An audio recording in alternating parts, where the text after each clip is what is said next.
Hai, Assalamualaikum warahmatullahi wabarakatuh. Apa khabar semua? Diharapkan kamu semua dalam keadaan sihat sejahtera, berada bersama keluarga. Mudah-mudahan Allah memberikan kita keselamatan dan kerehatan dari segala bala bencana dan ujian. InsyaAllah hari ini kita akan sambung bidang Al-Quran bagi pendidikan Islam tahun 4 yang bertajuk Kefahaman Surah Al-Ikhlas. Suratul Ikhlas. Surah Al-Ikhlas. Sebelum memulakan pembelajaran kita pada hari ini, mari kita angkat tangan bersama-sama membaca doa belajar bersama-sama Upin dan Ipin. Bangun! Selamat pagi, cikgu! Selamat pagi, cikgu! Allahumma aftah alaina hikmataka waishur alaina min khazaini rahmatika ya arhamar rahimin. Baik, hari ini kita nak belajar tentang surah Al-Ikhlas. Apa tu surah Al-Ikhlas? Kamu dah hafal dah sebelum ni. Ada yang baca sebelum tidur, ada yang baca dalam solat. Kita kena banyak membaca surah Al-Ikhlas. Bila kita banyak membaca, kita cepat hafal dan insyaAllah kita dapat banyak pahala. Baik, sebelum tu, jom kita baca bersama-sama surah Al-Ikhlas. Ikut saya dan ulang sebanyak 3 kali. Surah Al-Ikhlas berada dalam kedudukan juzuk yang ke-30, Al-Juz'ul Thalathun, dan surah yang ke-112 daripada 114. Semua surah dalam Al-Quran mengandungi 114 surah. Jadi surah Al-Ikhlas terletak di kedudukan 3 yang terakhir, iaitu di kedudukan 112. Jadi surah Al-Ikhlas digalakkan kita memperbanyakkan bacaannya supaya dapat banyak pahala, dilepaskan dari azab siksaan Allah Ta'ala. Baik, kita akan baca bersama-sama. Bismillahirrahmanirrahim. Qul huwallahu ahad. Allahus samad. Lam yalid wa lam yulad. Wa lam yakul lahu kufuwan ahad. Mari kita ulang sekali lagi. Bismillahirrahmanirrahim. Qul huwallahu ahad. Allahus samad. Lam yalid wa lam yulad. Wa lam yakul lahu kufuwan ahad. Baik, kita ulang sekali lagi. Bismillahirrahmanirrahim. Qul huwallahu ahad. Allahus samad. Lam yalid wa lam yulad. Wa lam yakul lahu kufuwan ahad. Surah Al-Ikhlas sunat dibaca 3 kali sebelum kita tidur pada waktu malam.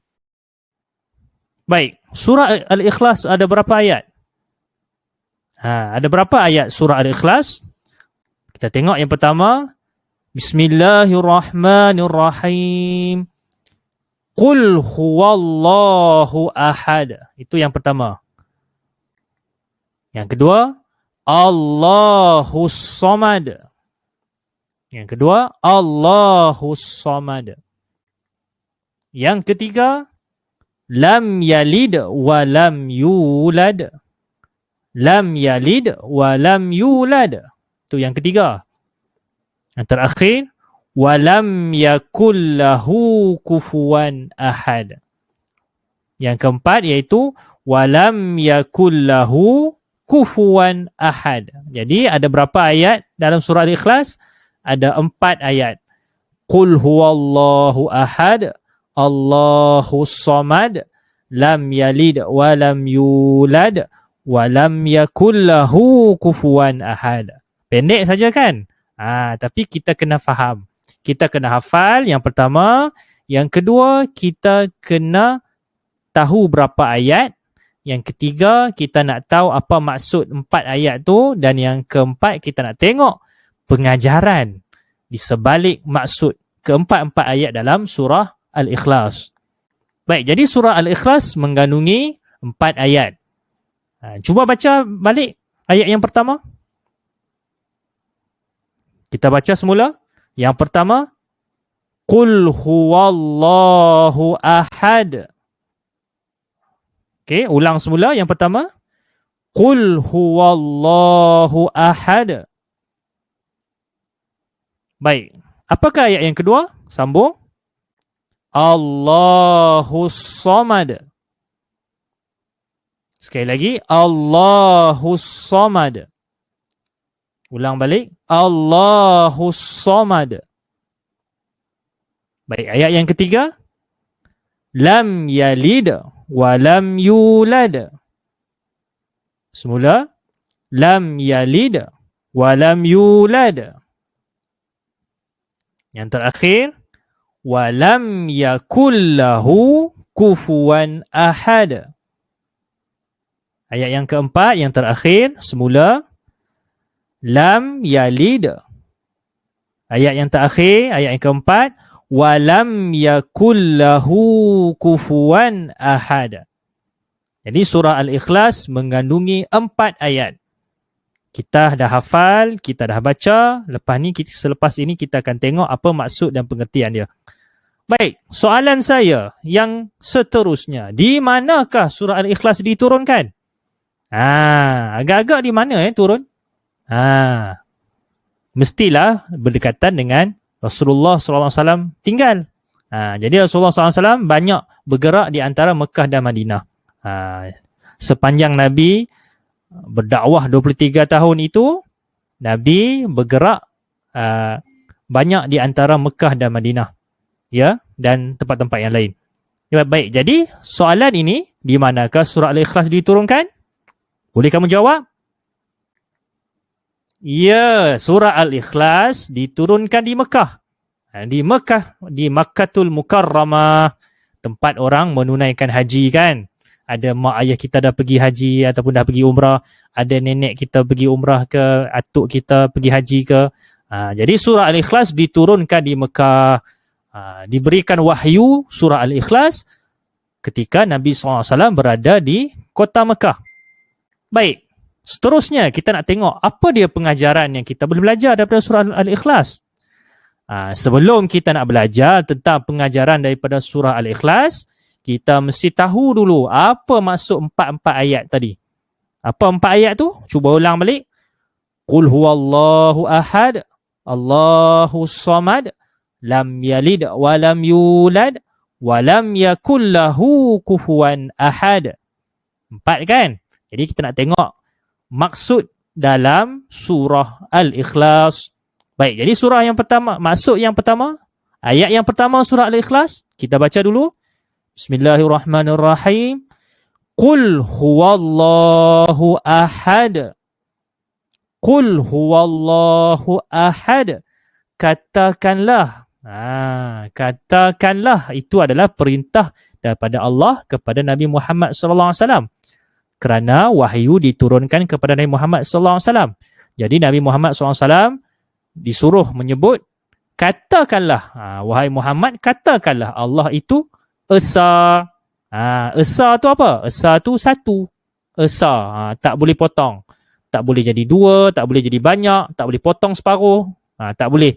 Tuhan tu, Allah tu tak boleh potong separuh, tak boleh jadi banyak, tak boleh berganda-ganda. Dia mesti satu.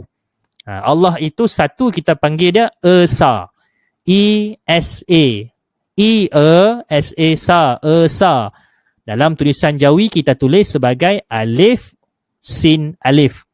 Sebutan dia bukan Esa, Esa. Katakanlah Allah itu Esa.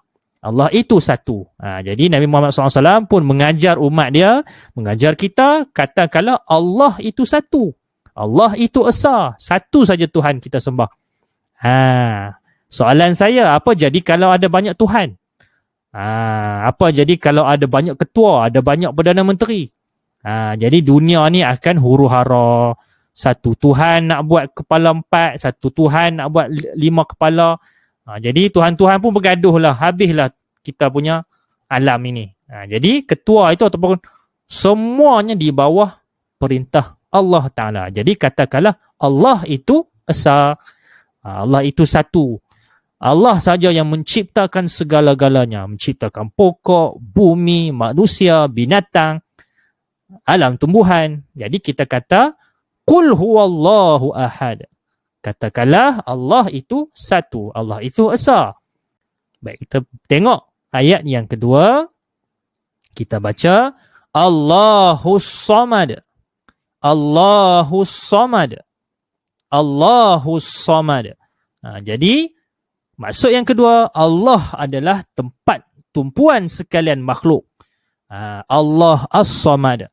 As-Samad tu ialah nama lain bagi Allah dalam Asmaul Husna. Jadi Allah menjadi tempat tumpuan sekalian makhluk. Kerana apa? Sebab Allah yang ciptakan kita. Bila Allah ciptakan kita, Allah tahu semua tentang kita, kita pun kena tunduk menyembah pada Allah. Kena ikut perintah dia, kena laksana apa yang disuruhnya, kena tinggal apa yang Allah larang. Jadi Allah menjadi tumpuan sekalian makhluk. Kita perlukan Allah Ta'ala. Udara yang kita sedut ni Allah cipta, makanan yang Allah hasilkan asalnya, semua bahan yang Allah yang ciptakan. Jadi Allah tempat tumpuan sekalian makhluk. Kita minta kepada Allah. Kita solat kepada Allah. Kita berdoa kepada Allah. Jadi Allah tempat tumpuan, tempat bersandar, tempat harapan, tempat tujuan sekalian makhluk. Baik, kita tengok ayat yang ketiga. Lam yalid wa lam yulad. Lam yalid wa lam yulad. Semula, lam yalid wa lam yulad. Baik, maksud yang ketiga ialah dia. Siapa dia tu? Allah Ta'ala. Allah Ta'ala itu dia tidak beranak dan Allah Ta'ala tidak diperanakkan. Sebab Allah bukan macam makhluk. Kalau macam kita keluar dari perut ibu, kan, lahir dari kecil-kecil menangis, wek, jadi bayi lemah, kemudian jadi kuat sikit, boleh bangun, boleh berlari. Allah bukan macam tu. Allah dari dulu sampai sekarang, sampai bila, Allah maha perkasa. Allah gagah. Allah tidak memerlukan sesiapa pun. Bayi, dia nak keluar, dia perlukan. Sebelum dia keluar, dia perlukan duduk dalam perut ibu dia. Dalam rahim ibu dia. Allah bukan macam tu. Jadi Allah tidak beranak. Allah bukan macam makhluk, macam manusia beranak. Dan Allah tidak dilahirkan. Allah tidak diperanakkan. Sebab tu Allah tidak ada ibu bapa. Allah tidak ada anak. Allah adalah Allah. Allah bukan macam manusia. Allah bukan macam tumbuh-tumbuhan. Allah bukan macam binatang. Allah bukan macam semua alam yang kamu tengok itu bukan Allah. Dia tidak beranak dan dia tidak diperanakkan. Allah tidak ada ayah, Allah tidak ada ibu, Allah tidak ada anak, tak perlukan semua tu. Kita perlukan ayah, perlukan ibu. Maksudnya kita ni lemah, kita tak berdaya, tak boleh lahir-lahir terus kita terus jadi besar, terus boleh makan seorang. Tak boleh, kita perlukan mak ayah aja. Maknanya kita ni lemah, perlukan. Tapi Allah gagah perkasa, Allah maha besar, Allahu Akbar. Allah dia tidak beranak dan dia tidak diperanakkan sebab tidak ada keperluan, tidak perlu untuk Allah. Maha suci Allah daripada beranak dan diperanakkan. Baik, kita tengok yang keempat. Baca sama-sama. Walam yakullahu kufuwan ahad. Sekali lagi. Walam yakullahu kufuwan ahad. Sekali lagi. Walam yakullahu kufuwan ahad. Jadi apa maksud dia? Dan tidak ada yang serupa ataupun sama dengannya. Tak ada apa pun dalam dunia ni yang sama dengan Allah Ta'ala. Binatang ke, manusia ke, alam ke, tumbuhan ke, benda ke, semua yang kamu tengok ni, oh ini bukan Allah. Allah bukannya lemah. Allah bukannya macam manusia, ada tangan, ada kaki. Itu manusia. Allah tidak memerlukan tangan, tidak memerlukan kaki. Kita ni perlukan tangan. tangan ni perlukan tulang. Tangan ni perlu melekat pada badan. Lemah. Cuba tangan tak ada. Cuba tangan tak ada tulang. Habis tak boleh guna tangan tu kan. Cuba tangan tak boleh ada otot. Jadi tangan ni semua ni adalah bentuk-bentuk manusia. Maknanya lemahnya kita ni. Jadi Allah tidak serupa ataupun sama dengan sesiapa. Dan sesiapa pun tidak sama dengan Allah Ta'ala. Jadi Allah Ta'ala adalah Allah Ta'ala. Jadi qul huwallahu ahad. Katakanlah Allah itu esa. Katakanlah Allah itu esa. Katakanlah Allah itu esa. Allahus samad. Allah menjadi tumpuan sekalian makhluk. Allah adalah tempat tumpuan sekalian makhluk. Allah adalah tempat tumpuan sekalian makhluk. Yang ketiga, lam yalid wa lam yulad. Dia tidak beranak dan dia tidak diperanakkan. Dia tidak beranak, dia tidak diperanakkan.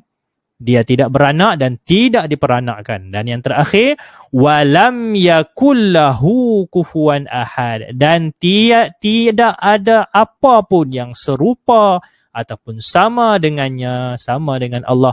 Dan Allah pun tidak serupa, tidak sama dengan sesiapa pun, dengan apapun. Itu bezanya kita sebagai makhluk yang diciptakan Allah dan Allah sebagai khaliq, pencipta. Allah khaliq, pencipta, kita makhluk yang kena cipta. Binatang pun makhluk, kita pun makhluk, planet pun makhluk. Kan? Benda pun makhluk, kena cipta. Yang pencipta satu saja, iaitu Al-Khaliq, Allah Ta'ala. Jadi katakanlah Allah itu esa, Allah menjadi tumpuan sekalian makhluk. Dia tidak beranak dan tidak diperanakkan. Dan yang terakhir, tidak ada yang serupa ataupun sama dengannya. Jadi itu maksud tentang surah Al-Ikhlas. Jadi bila kamu dah tahu sikit tentang maksud dia, mari kita tengok pula apa pengajaran-pengajaran yang terkandung dalam surah Al-Ikhlas. Jadi kita tengok yang pertama, kita tahu Allah itu satu, tunggal, Allah itu esa. Jadi kita kenalah ikut perintah dia. Allah wajibkan kita semayang. Kita kena ikutlah sebab dia yang ciptakan kita. Kita tahu. Allah sahaja kita sembah. Tak boleh sembah benda lain. Tak boleh sembah berhala. Tak boleh sembah batu. Tak boleh sembah pokok. Sebab Allah itu satu. Allah bukannya ada kawan-kawan yang boleh kita sembah. Tak ada. Allah itu satu. Jadi kita sembah hanya kepada Allah. Allah yang esa. Sebab itu hanya kepada Allah kita berserah. Kita mohon pertolongan. Tak boleh kita pergi sembah pada orang lain, pada benda lain. Hanya Allah saja kita doa, kita mohon. Jadi kepada Allah saja kita berserah, apa-apa pun jadi kita minta bantuan daripada Allah. Kita takut, kan? Kita takut, kita doa pada Allah, minta bantuan, perlindungan. Kita gembira, kita puji Allah. Subhanallah, Alhamdulillah, Allahu Akbar. Semua kembali pada Allah. Kita terkejut, kembali pada Allah. Masya Allah. Bila orang meninggal, kita kembali juga pada Allah. Inna lillahi wa inna ilaihi raji'un. Jadi siapa yang faham tentang surah Al-Ikhlas ni, pengajaran surah Al-Ikhlas ni, dia akan kembali pada Allah. Dia betul-betul cintakan Allah. Sebab Allah itu esa. Allah itu saja tempat kita serah segala-galanya. Kita tahu semuanya, Allah saja yang mengetahui segalanya tentang kita. Baik, jadi yang ketiga, kita tahu juga walam yakul lahu kufuwan ahad, lam yalid walam yulad walam yakul lahu kufuwan ahad, berkaitan dengan Allah tidak sama sesekali dengan ciptaannya. Kita perlukan beranak, perlu kita diberanakkan oleh ibu, kan, dan ibu melahirkan pula anak. Jadi manusia ni keluar dari rahim ibu. Pokok keluar dari tanah, daripada anak benih keluar, kan. Kita keluar dari rahim ibu. Binatang keluar daripada ibu dia, sama ada bertelur ataupun beranak. Jadi Allah tidak perlukan semua tu. Allah tak sama langsung dengan ciptaannya. Jadi kita tahu pengajarannya. Jadi bila kita tengok semua alam ni, kita terfikir. Bila kita terfikir tentang Allah, jangan kita fikir macam manusia. Ada tangan, Allah ada kaki. Allah duduk bersila kat langit. Bukan, itu bukan Allah Ta'ala. Allah bukan duduk kat langit, duduknya tengok manusia ada mata, tak. Allah Ta'ala wujud tanpa bertempat. Allah tidak memerlukan tempat. Kita ni yang duduk tempat ni perlukan Allah Ta'ala. Jadi Allah tidak sama sesekali dengan ciptaannya. Dan yang terakhir, kita akan tengok, kita akan tahu, kita akan faham. Jadi selepas kita tahu semua tu, marilah kita patuh. Marilah kita taat perintah Allah. Sebab Allah tak sama dengan kita. Allah pencipta segala-galanya. Kita ni lemah, kecil. Perlukan bantuan, perlukan pertolongan ibu ayah. Dan kita berserah semua kembali kepada Allah. Jadi banyak pengajaran yang terkandung dalam surah Al-Ikhlas. Kita hafal lah. Hafal, kita faham. Kita hafal maksud dia. Kita mengerti maksudnya. Dan kita laksanakan apa yang Allah minta kita buat. Allah wajibkan kita buat. Jadi jangan lupa, apa lagi? Sekali lagi saya ulang. Yang pertama, tentang surah Al-Ikhlas. Yang kedua, kita hafal, baca surah Al-Ikhlas selalu sebelum tidur, dalam solat, di luar solat. Yang ketiga, kita tahu maksud dan pengertian dia. Lepas kita tahu, kita faham, kita hafal, tak banyak. 4 saja hafal. Yang terakhir, yang kelima, marilah selepas kita tahu tu, kita boleh tahu pengajaran dia. Apa kita nak buat ni? Apa kita nak buat dengan pengajaran? Pengajaran surah Al-Ikhlas. Jadi itu untuk sesi pada hari ini berkaitan dengan suratul Ikhlas, iaitu surah Al-Ikhlas. Jadi tahniah, anda telah mengikuti pembelajaran pada pagi ini, pada hari ini, dari mula hingga akhir tentang surah Al-Ikhlas. Diharapkan kamu semua faham, hafal, baca selalu, dan Allah menjanjikan sesiapa yang membaca selalu, menghafal dia, insya-Allah diselamatkan daripada siksaan kubur, siksaan azab api neraka. Jadi kita baca selalu, ingat selalu, mudah-mudahan. Kerana antara fadilat dia, antara pahala dia ialah barang siapa yang membaca 3 kali surah Al-Ikhlas, pahala dia seolah-olah mengkhatamkan Al-Quran. Bukan sama, seolah-olah mengkhatamkan satu Al-Quran. Jadi baca selalu surah Al-Ikhlas. Jadi itu saja daripada saya untuk kamu. InsyaAllah kita bertemu lagi pada sesi yang akan datang. Mudah-mudahan jumpa lagi. Jaga diri. Assalamualaikum warahmatullahi wabarakatuh.